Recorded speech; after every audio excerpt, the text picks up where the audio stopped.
Vamos lá, queridos. Provérbios 21. Vamos ler inicialmente o versículo 14. Eu só tenho mais 3 provérbios para terminar o 21. Então, dependendo aí, eu começo o 22 hoje ou eu deixo para a próxima semana.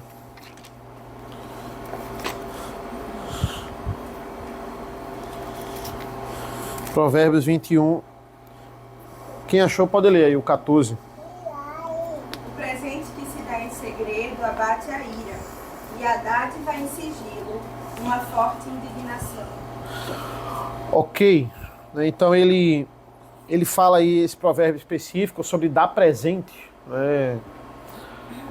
Dar presente, presentear alguém é algo que é algo saudável, dependendo da nossa prática, né? É algo que deve ser incentivado. Muitas pessoas se sentem amadas e acolhidas quando elas ganham presente.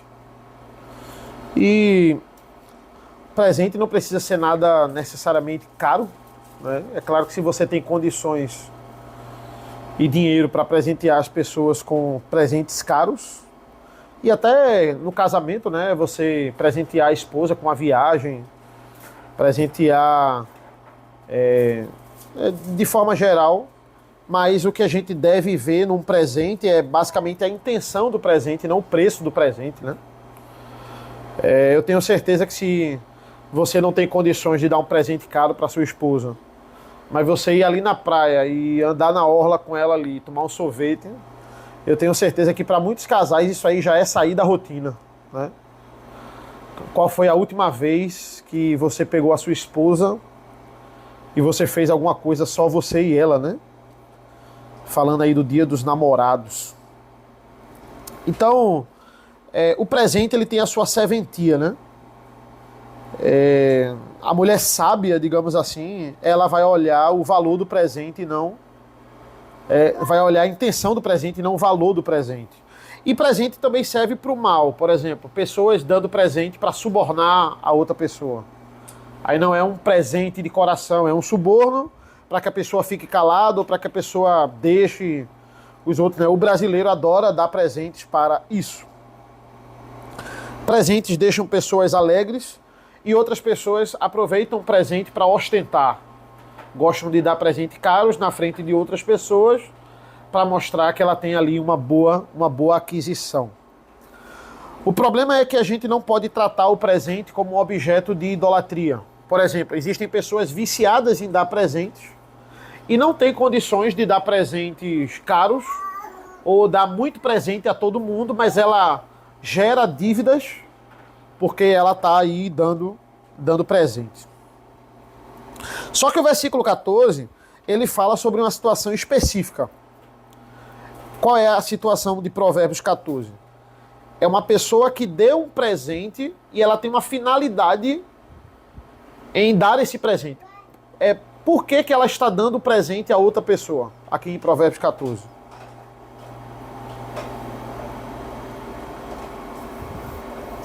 Para conter o mal entendido, né? Deixa eu pensar.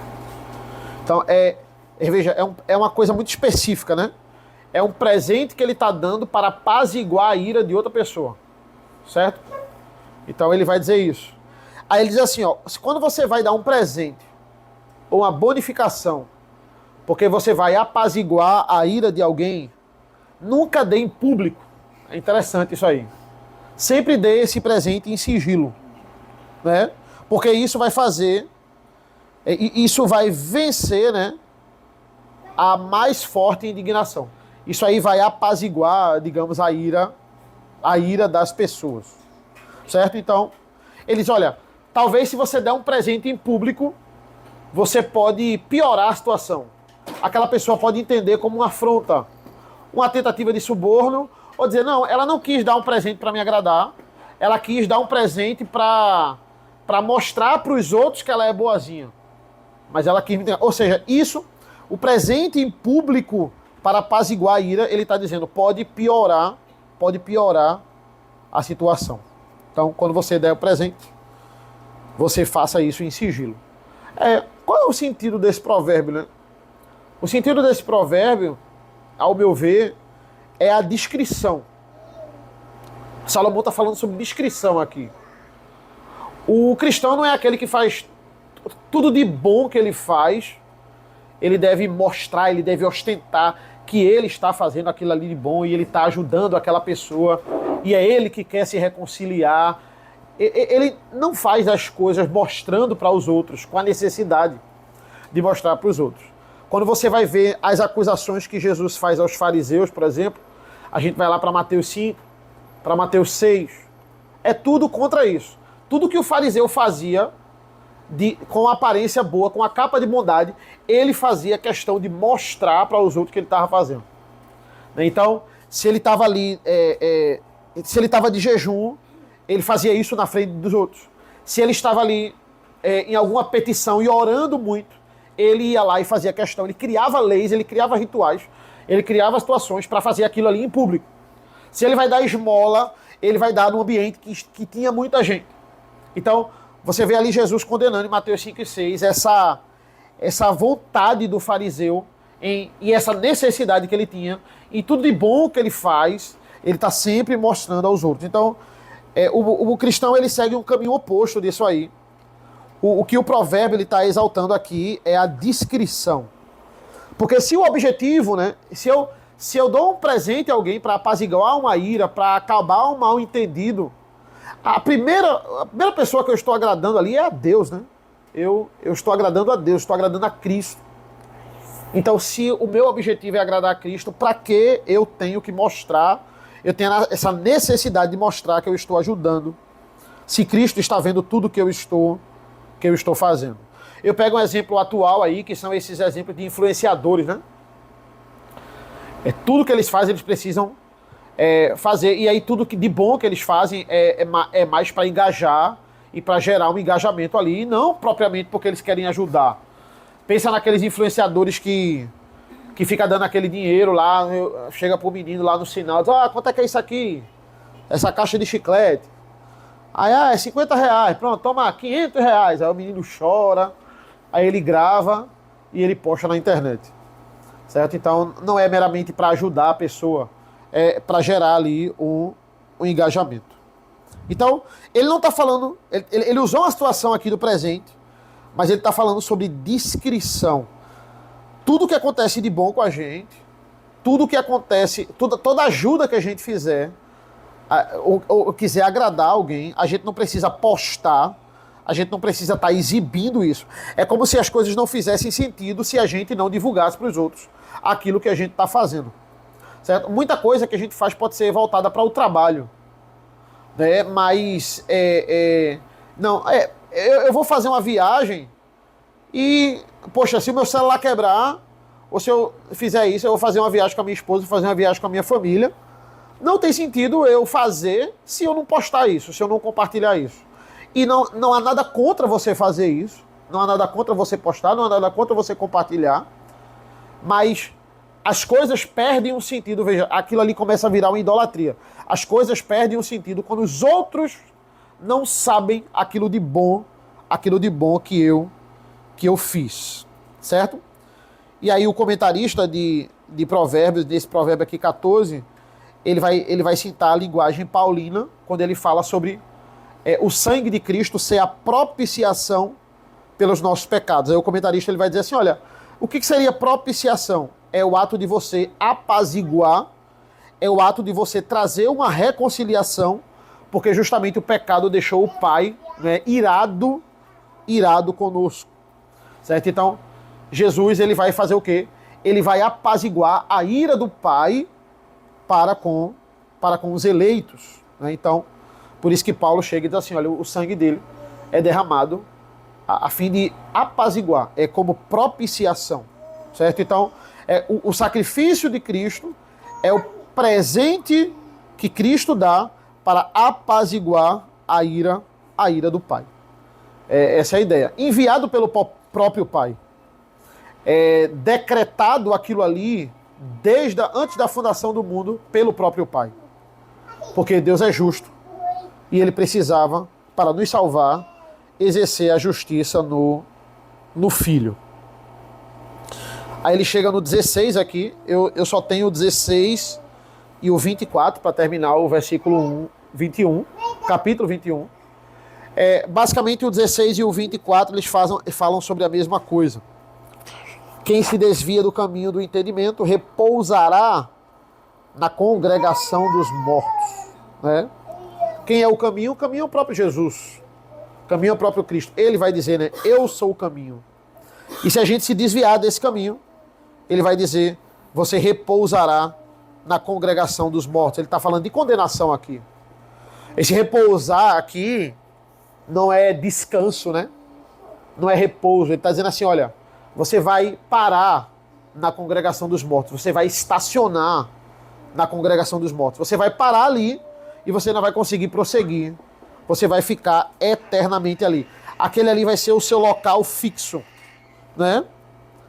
E aí eu peço para alguém ler aí. Alguém lê aí o provérbio 22:6, que é um provérbio que a gente vai ver ainda, né? A gente não vai falar sobre ele hoje, mas é um dos provérbios mais famosos desse livro, né? Do livro como um todo. Alguém pode ler aí o versículo 6 do capítulo 22?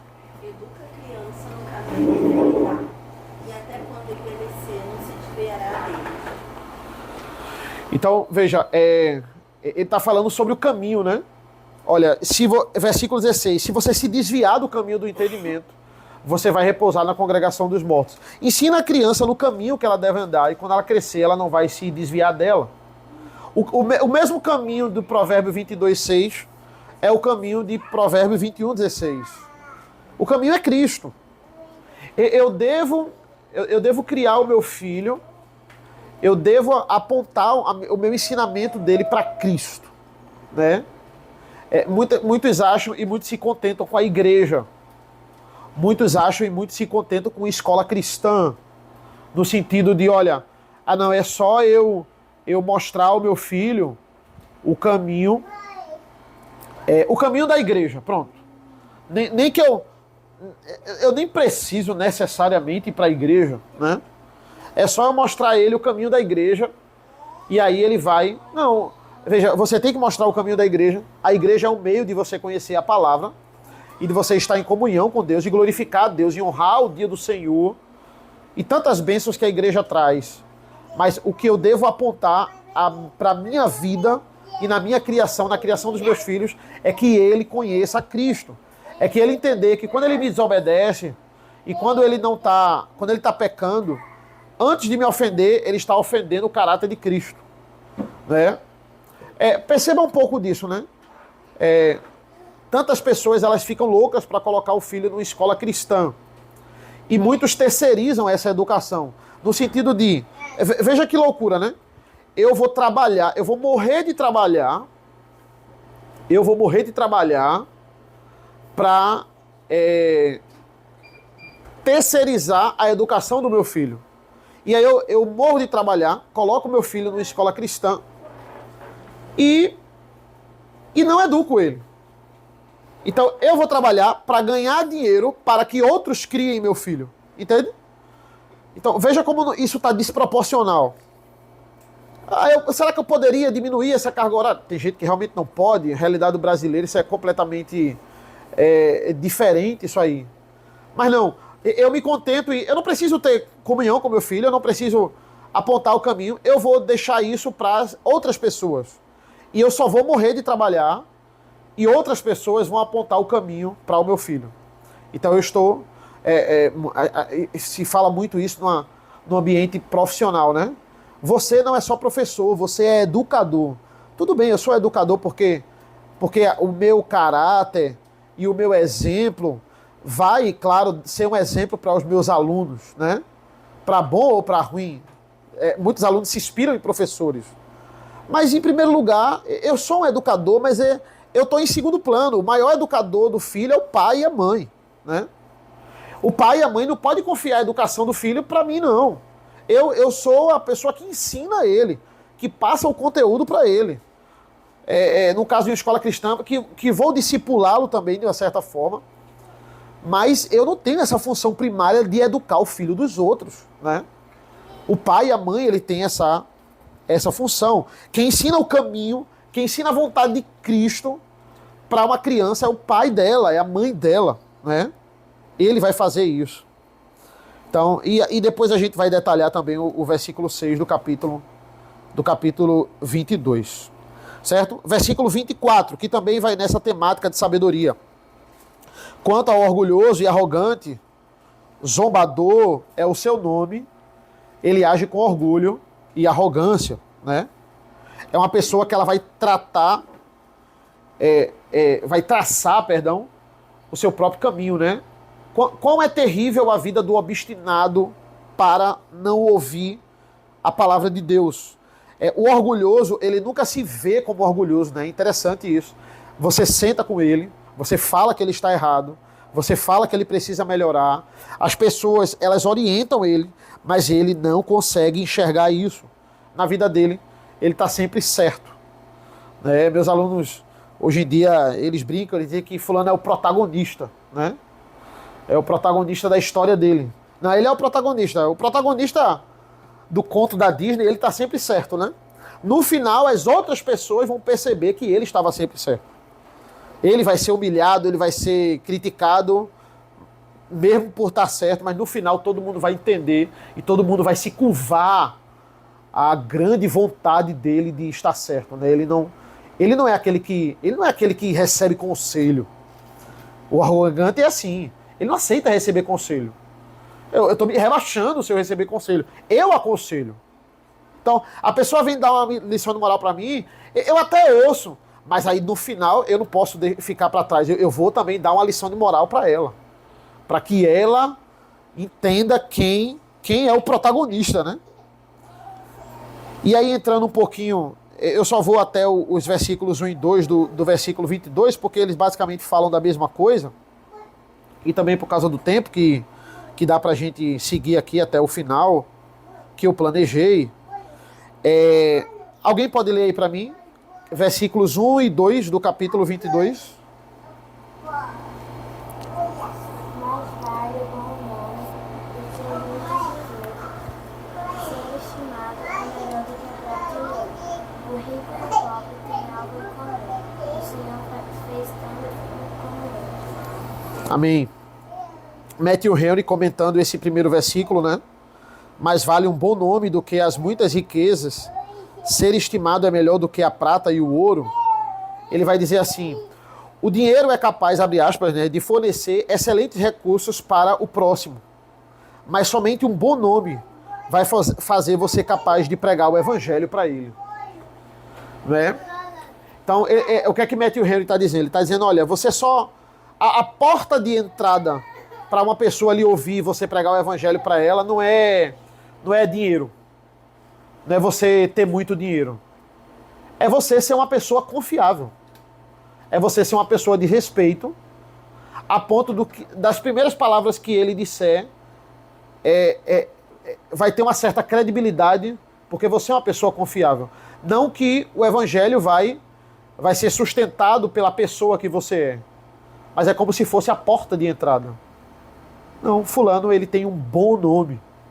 Né? Então ele está dizendo, olha, é isso que você deve investir. Você deve investir numa boa reputação. Ele disse, não vá nessas histórias que dizem assim, não se preocupe com o que dizem de você. Não, eu sou cristão, eu tenho que me preocupar com o que as pessoas dizem de mim. Se as pessoas estão me chamando de ladrão, se as pessoas estão me chamando de charlatão, se todo mundo está achando isso, eu tenho que dar um jeito de mudar isso aí. Porque tudo que eu disser vai se perder completamente a credibilidade. Um pastor no Brasil, ele não tem tanta credibilidade. Certo?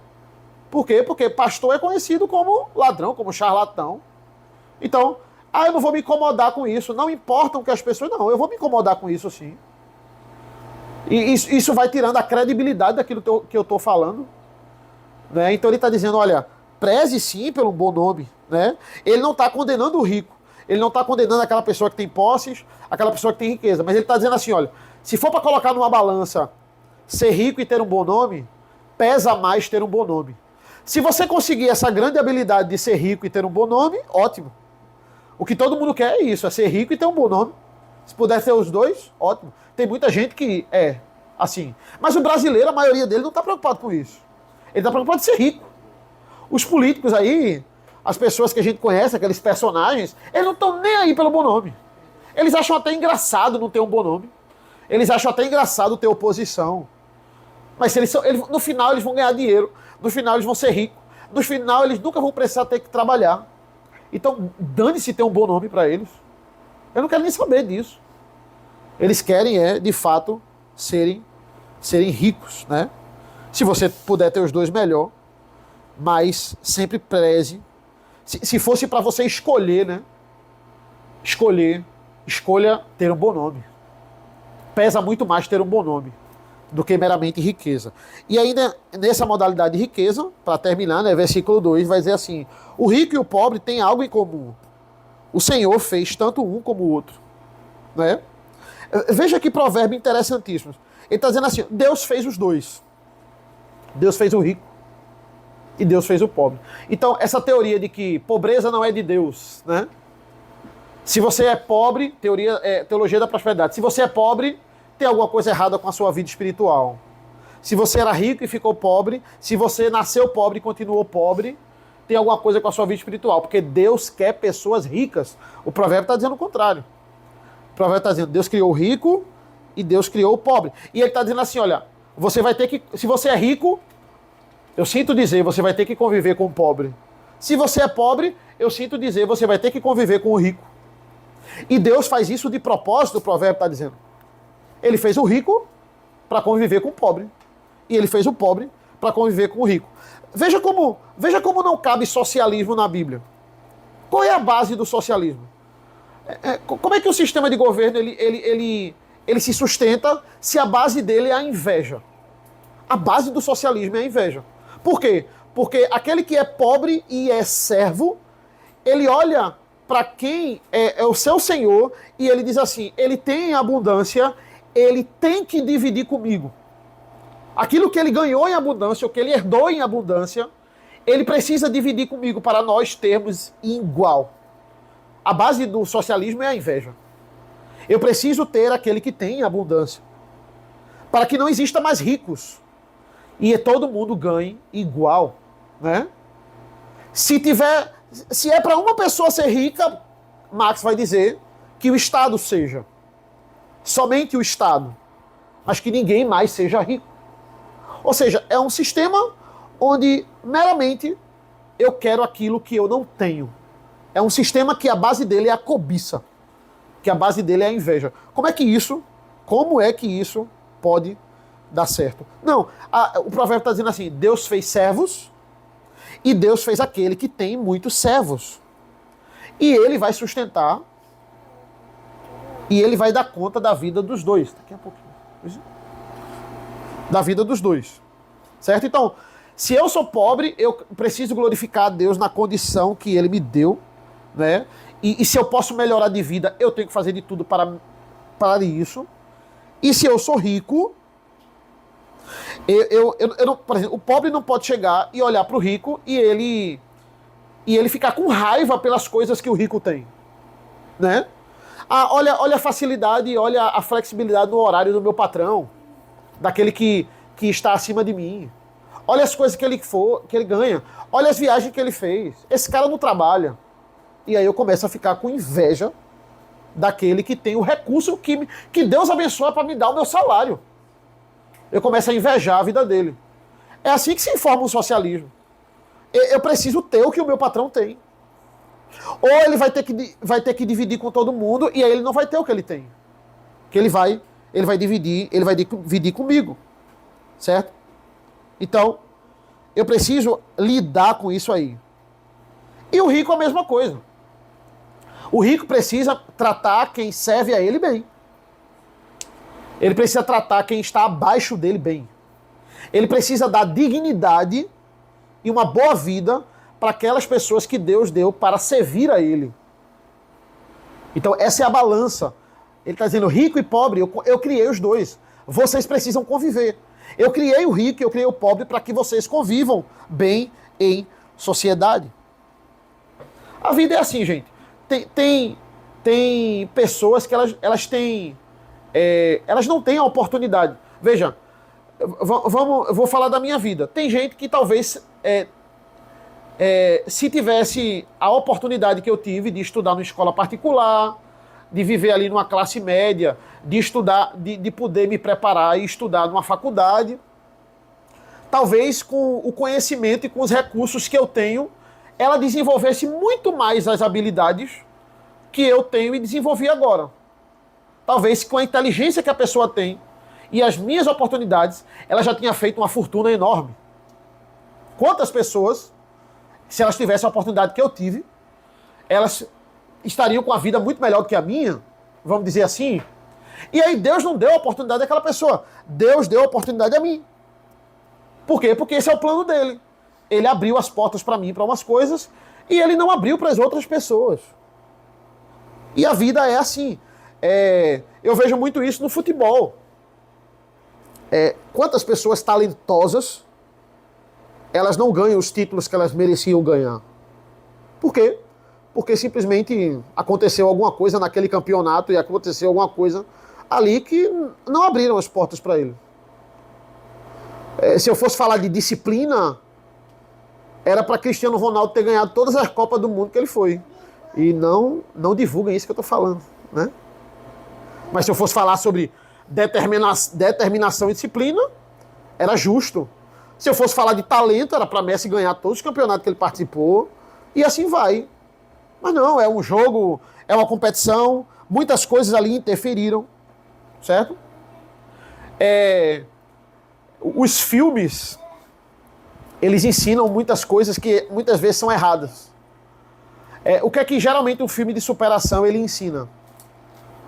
Se você for menos favorecido, mas se você tiver disciplina e você tiver força de vontade, no final você vai vencer. É isso que, se você já assistiu Rocky Balboa, se você já assistiu Karate Kid, né? Rocky Balboa, ele venceu de um russo de 2 metros de altura, porque ele teve determinação e força de vontade. Isso na vida real não iria acontecer. Isso na vida real, por mais que ele tivesse força de vontade e ele tivesse determinação, o russo continuaria com 2 metros de altura e com muito mais força do que ele. E muitas vezes, o seu esforço não vai resultar naquele resultado que você quis. Você está estudando para o concurso e você está se matando, e chega uma pessoa com um QI lá em cima, que estudou 30% do que você estudou e passou. Bom, será que isso é justo? Né? Então, não é que se você lutar, você sempre vai conseguir. Não necessariamente. Não necessariamente. Você se esforça tanto, mas tem fulano que tem um biotipo muito maior do que o seu, que tem 2 metros de altura, e quem vai ganhar a luta é ele, porque ele já nasceu favorecido. Ele só teve que treinar um pouco. E você se esforçou tanto. Você não chegou lá. Aí, o que é que eu devo fazer com esse dilema? Eu devo desistir? De forma nenhuma. É aí que entra uma coisa chamada contentamento. Você se esforçou, você se dedicou, você fez a sua parte, mas não foi da vontade de Deus que ele lhe abençoasse ali naquele momento, ou que você tivesse aquilo ali naquele momento específico, né? É isso que fala a Herbalife, é isso que fala o sistema de pirâmide, né? A pessoa que está no topo da pirâmide, ela tem uma Lamborghini, ela tem uma casa na cobertura, e ela diz, olha gente, eu só tive que fazer isso, isso e isso, eu só tive que seguir esses 3 passos, a gente está na era disso na internet, né? 3 passos para o sucesso, 5 passos para uma vida plena, não sei o quê. Então faça isso igual que eu fiz e você vai adquirir isso. É a era dos influenciadores. E não, aquela pessoa só está no topo da pirâmide porque tem um bocado de gente sustentando ela. E é isso. A vida não é que se todo mundo se esforçar, vai conseguir o que quer, porque tem muita gente esforçada por aí. Tem muita gente preguiçosa, mas tem muita gente esforçada por aí também. Tem muita gente talentosa por aí também. Então, o que é que ele diz, para finalizar, né? Tanto o pobre pode ser orgulhoso, quanto o rico pode ser orgulhoso. Deus colocou o pobre e o rico para se encontrarem, e os dois precisam conviver juntos. O rico não humilhando quem está abaixo dele, e ele vai ter que controlar isso. Ele tem recursos também para honrar as pessoas que o servem, e ele vai ter que buscar sabedoria de Deus para isso, porque esses recursos também requerem responsabilidade, e o pobre não cobiçando as coisas do rico. Ele está dizendo, olha, até eu voltar, sempre vai existir rico e pobre. Sempre vai existir pessoas mais ricas do que você, pessoas mais ricas que você vai ter que servir, que você está dependendo delas financeiramente. A vida é assim. E também vão existir pessoas que dependem de você financeiramente.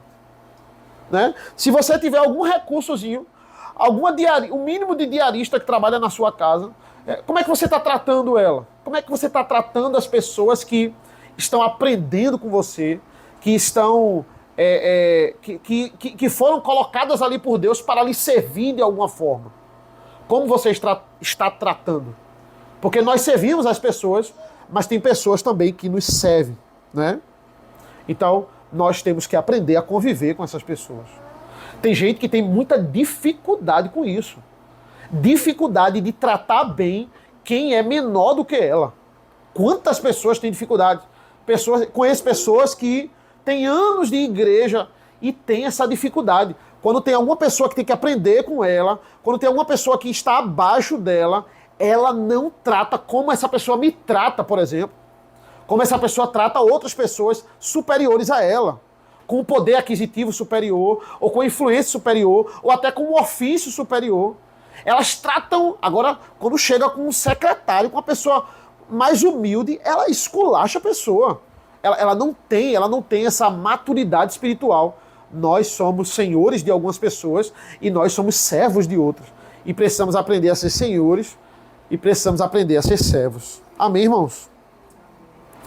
Alguém tem algum comentário, alguma coisa? Falar?